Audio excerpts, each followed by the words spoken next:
There are dietary rules within the British monarchy that carry far more institutional weight than most observers realise. They are not simply about taste or preference.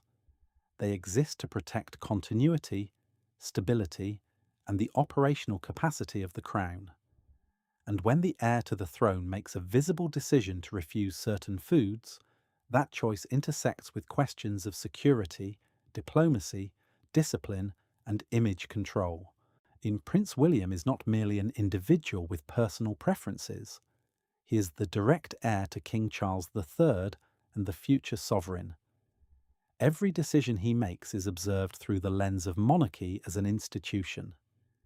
Even what he declines at a banquet can signal a calculated adherence to royal protocol. Food, in this context, becomes an instrument of hierarchy. The royal household oversees dietary management with remarkable precision. Senior private secretaries, equerries, medical advisors, and royal protection officers all play a role. Menus are vetted not for indulgence, but for risk mitigation. To refuse a dish is rarely impulsive. It reflects a structured understanding of what the crown can and cannot afford. Some refusals appear minor. Others reveal the quiet mechanics of royal control. Among the foods Prince William declines are shellfish. Raw oysters, mussels, clams, and certain crustaceans are considered too unpredictable for a future king. The reason is straightforward. Food poisoning presents operational risk. A monarch cannot simply call in sick. Official engagements are scheduled months in advance. Diplomatic receptions cannot be abandoned because of illness. Royal physicians advise against high-risk seafood precisely because the consequences extend beyond discomfort. Similarly, he avoids rare meat. Undercooked beef or game carries bacterial risk. While the public may consider rare steak a culinary preference, within the monarchy it becomes a matter of institutional continuity. A brief illness can trigger press scrutiny and destabilize carefully managed public appearances. The enforcement here is advisory but firm. Medical guidance carries authority inside the palace structure. Garlic, surprisingly, is also restricted. It is not banned outright, but Prince William largely avoids it before engagements. The reason is diplomatic sensitivity. Close conversation defines royal duty. Investitures, any hospital visits, state receptions. Personal proximity requires careful management. The late Queen Elizabeth II was known to discourage garlic at state functions for precisely this reason. The heir maintains that discipline. In this case, enforcement comes from etiquette tradition reinforced by private secretaries. Strong spices often fall into the same category. Excessively spicy dishes can create discomfort during lengthy events. Public composure is part of royal training. A future monarch cannot appear physically unsettled while representing national stability. Certain street foods are declined when travelling abroad. This is not a judgment on quality, but a matter of security protocol. Royal protection officers advise against foods prepared outside vetted environments. Informal hospitality carries unpredictable risk. The decision protects the principal first and avoids diplomatic incidents second. A single illness contracted abroad could create unnecessary headlines. Buffet-style self-service meals are approached cautiously. Cross-contamination risk increases in large gatherings. When Prince William attends charity galas or international forums, menus are often pre-approved. The discipline may appear rigid, but the monarchy does not operate casually. There are foods he avoids for reputational reasons as well. Highly extravagant delicacies, certain luxury caviars, or rare imports are sometimes declined during periods of economic strain in the United Kingdom. The royal household remains acutely aware of public optics. At moments when the public faces financial pressure, visible indulgence by the heir would appear tone-deaf. In such cases, the refusal protects the monarchy's moral positioning. Foie gras presents another example. While not universally banned, it is controversial due to animal welfare concerns. Prince William has aligned publicly with conservation causes. Accepting such a dish could contradict his environmental advocacy. Here, the refusal safeguards policy credibility. Excessively sugary desserts are often minimised. The reason extends beyond health. Senior royals maintain strict schedules, long travel days, and extensive briefings. Energy stability matters. Palace advisors favour balanced nutrition. A future king's stamina is treated as strategic capital. There are also symbolic refusals. Foods strongly associated with partisan cultural identity are sometimes avoided during sensitive diplomatic visits. The monarchy must remain above political alignment, and accepting certain regional dishes in contested contexts can be misinterpreted. Careful neutrality governs even the dinner table. Alcohol intake is similarly moderated. While Prince William is known to enjoy certain beverages privately, public moderation is deliberate. Overindulgence would undermine authority. Royal discipline demands composure. Highly processed fast food is rarely consumed during official engagements. The image of the heir to the throne participating in casual or commercial dining environments can conflict with ceremonial gravitas. This is not elitism, it is institutional branding. The crown exists to represent continuity, not trend. Game meats from unverified sources are declined for both health and ethical transparency. Royal estates manage their own supply chains carefully. External sourcing invites scrutiny.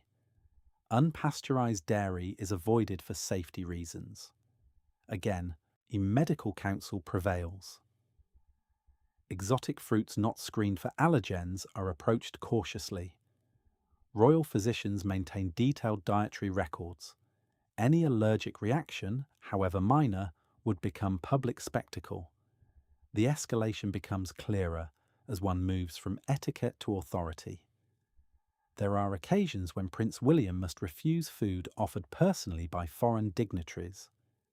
This is handled with extraordinary delicacy. The Foreign Office coordinates with palace staff to ensure refusals do not cause offence. The power dynamic is subtle. Hospitality must be acknowledged without compromising security. Navigating that balance demonstrates structural authority rather than personal taste. More consequential still are moments when dietary symbolism intersects with political positioning. During international climate conferences, for example, accepting environmentally harmful imports could contradict policy speeches. The heir's plate becomes part of the message. At the highest level sits a rule rarely discussed publicly. The heir must avoid any consumption that could create blackmail vulnerability. Dietary excess, controversial luxury, or hidden indulgence could be exploited in a modern media environment. Transparency and restraint are protective mechanisms. The monarchy cannot afford scandal attached to trivial behaviour. Ultimately, the most powerful rule is this: the heir does not eat as an individual. He eats as an institution. That distinction reshapes every refusal. When Prince William declines a dish, it is not preference alone. It reflects layered consultation: medical, diplomatic, reputational, and strategic. The public may see a plate left untouched. The palace sees risk mitigation. In the final analysis, these refusals illustrate how monarchy sustains itself through discipline in small matters. Power is not only exercised in statecraft or ceremony, it is maintained in daily restraint. The stability of the crown depends on predictability. Predictability depends on control. And control begins sometimes at the dinner table. The British monarchy survives not by accident, but by regulation. Every public movement of the heir to the throne is managed within a framework designed to eliminate unpredictability. Food, often dismissed as trivial, forms part of that framework. When Prince William declines certain dishes, he is not merely exercising taste. He is reinforcing the institutional safeguards that protect the crown. As heir to King Charles III, Prince William operates under expectations that extend far beyond personal comfort. The monarchy is both a symbol and a functioning constitutional entity. Illness, scandal, or diplomatic missteps carry consequences that ripple outward. Dietary discipline is therefore not incidental. It is embedded in royal governance. The royal household maintains a clear chain of authority regarding food. Royal chefs prepare menus in consultation with medical advisors. Protection officers assess security exposure. Private secretaries review diplomatic sensitivities. Each refusal reflects coordination. Shellfish is among the most well-known prohibitions. Oysters, prawns, and similar seafood carry elevated risk of bacterial contamination. A severe case of food poisoning could disrupt weeks of engagements. The heir's calendar is not flexible. Avoidance is preventative governance. Rare meat falls under similar scrutiny. Undercooked beef or venison introduces uncertainty. The royal medical team favours thorough preparation. The reason is simple. Continuity outweighs culinary fashion. Buffet receptions present another complication. When attending state events, Prince William typically receives plated service. Shared utensils and open displays increase contamination risk. Protection is subtle but constant. Garlic is limited before public engagements. Close interaction defines royal duty. Whether speaking with veterans, schoolchildren, or foreign leaders, the heir must maintain impeccable presentation. The discipline is inherited from Queen Elizabeth II, whose standards on personal etiquette were exacting. Strongly spiced dishes are moderated for similar reasons. Lengthy ceremonies demand physical composure. Visible discomfort would invite unnecessary commentary. Street food abroad is usually declined unless vetted in advance. Royal protection officers coordinate with host governments to manage risk. Informal offerings, however gracious, cannot override protocol. Highly perishable dairy products are approached cautiously. Unpasteurized cheeses, while celebrated in certain culinary traditions, carry health concerns. Medical prudence prevails. Sugary indulgences are carefully rationed during tours. Royal schedules require sustained concentration. A future monarch must appear steady throughout multi-hour engagements. Culturally sensitive dishes can present diplomatic complexity. Accepting one regional specialty while declining another may imply preference. In politically delicate environments, neutrality is paramount, and menus are curated accordingly. There are also reputational considerations. During periods of national austerity, conspicuous luxury is avoided. Rare imported delicacies, extravagant desserts, or lavish tasting menus may be declined to reflect solidarity with the public. The monarchy calibrates its optics carefully. Foie gras has become controversial due to animal welfare debates. Prince William's environmental advocacy makes such items problematic. Consistency between public speech and private consumption reinforces credibility. Alcohol intake is measured. While moderate consumption may occur, excess is incompatible with authority. The heir's composure underpins institutional confidence. Fast food, though occasionally photographed in informal contexts, is not typical of official engagements. The crown must project stability rather than trend participation. Symbolism matters. Game meats obtained outside regulated estates are rarely accepted. Traceability ensures transparency. Exotic imported fruits and rare delicacies are screened in advance. Allergic reaction or contamination would not remain private in a global media environment. As the hierarchy of rules intensifies, enforcement becomes more explicit. On diplomatic tours, Prince William sometimes receives dishes prepared specifically in his honour. Accepting them carries symbolic weight, yet security assessments may advise refusal. In such instances, the Foreign Office intervenes discreetly to preserve goodwill. The heir must navigate gratitude and caution simultaneously. There are circumstances when declining food protects political neutrality. During referendums or constitutional debates within Commonwealth realms, even culinary symbolism can be interpreted as endorsement. Palace advisors anticipate such interpretations carefully. At the structural level, the dietary discipline intersects with royal succession planning.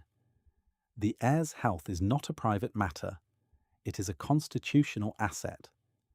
Medical advisors maintain oversight precisely because continuity of leadership must never appear fragile. The most consequential rule is less visible. Prince William cannot allow indulgence to create vulnerability. In an era of digital surveillance and instantaneous publication, minor excess can be amplified. The monarchy relies on restraint as a shield. What appears to the public as a simple refusal is often the final step in a chain of consultation. The heir's plate is curated with the same deliberation as a state speech. Each decision reinforces authority. Ultimately, these refusals illustrate the difference between celebrity and monarchy. A celebrity may eat according to whim. A future king does not possess that freedom. His choices signal institutional steadiness. The British monarchy persists through attention to detail. A ceremony rests on discipline.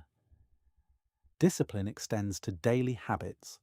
Prince William's dietary boundaries reveal how power is preserved not through grand gestures alone, but through controlled consistency. The crown endures because unpredictability is reduced wherever possible, even at the table.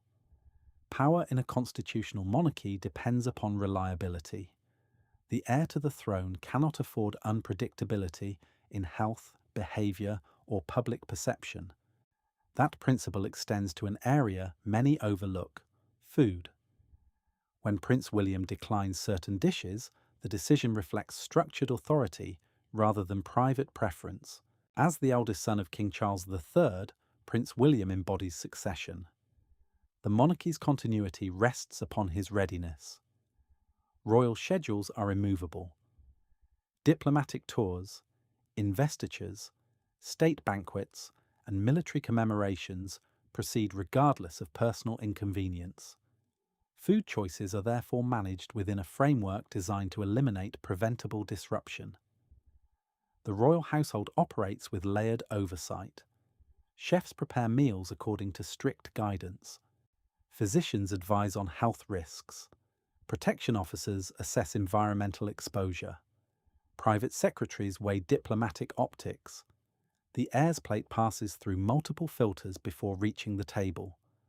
Shellfish remains among the most commonly avoided items. Oysters and similar seafood are susceptible to contamination. A brief illness could halt engagements and invite speculation.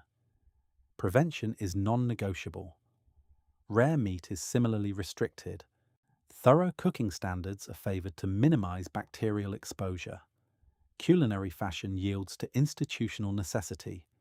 Buffets at large-scale events introduce cross-contact risk. Prince William is typically served individually prepared portions. This practice protects both health and protocol. Garlic is limited before public-facing duties. Royal engagements require proximity. Breath and composure are elements of presentation. These standards inherited from Queen Elizabeth II continue to shape expectations. Excessively spicy foods are moderated during demanding tours. The heir must speak extensively and maintain calm physical presence. Avoiding discomfort is strategic. Street food in foreign settings is approached with caution. Protection teams coordinate approved venues in advance. Declining spontaneous offerings can be delicate, but security prevails. Unpasteurized cheeses and certain dairy products are screened carefully. Royal medical advisors err on the side of caution. Highly indulgent desserts are consumed sparingly during working periods.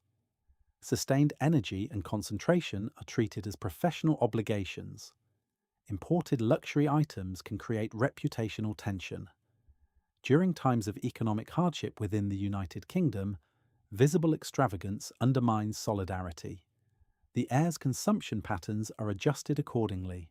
The Force et Safma Gras has drawn ethical criticism internationally. Prince William's advocacy for wildlife conservation complicates its acceptance. Consistency reinforces institutional messaging. Alcohol consumption is measured in public. Authority is reinforced through composure. Fast food environments are generally avoided during official duties. The monarchy must project steadiness rather than informality. Game meat from unverified sources introduces traceability concerns. Royal estates maintain transparent supply chains. Exotic fruits not vetted for allergens are declined in uncertain settings. Medical preparedness is continuous. As these rules accumulate, the pattern becomes evident. Predictability is engineered. Diplomatic hospitality sometimes requires accepting unfamiliar cuisine. When potential risk exists, advance teams negotiate discreet alternatives. The heir must appear gracious without compromising safety. In politically sensitive regions, even menu symbolism is analysed. Accepting one regional specialty over another can suggest alignment. The monarchy cannot afford perceived partisanship. At a deeper level lies succession management. The heir's health influences constitutional stability. Advisors treat his well-being as an asset of state. The most consequential rule concerns vulnerability. In a media landscape where minor incidents escalate rapidly, indulgence can be weaponized. Discipline protects not only health but reputation. And Prince William's refusals are therefore not acts of defiance or eccentricity. They are manifestations of structured restraint. The Crown survives by minimizing exposure to avoidable risk. Public perception often imagines royal dining as indulgent. The reality is more controlled. Meals are calibrated to maintain stamina, diplomacy, and neutrality. By examining what the heir declines, one gains insight into how monarchy sustains authority. Small boundaries prevent larger instability. In constitutional terms, continuity is paramount. Every routine decision supports that aim. Food becomes another arena in which hierarchy is affirmed. The heir does not eat casually. He eats as a future sovereign whose personal habits carry institutional consequence. That discipline, though rarely visible, reinforces the architecture of power upon which the British monarchy depends.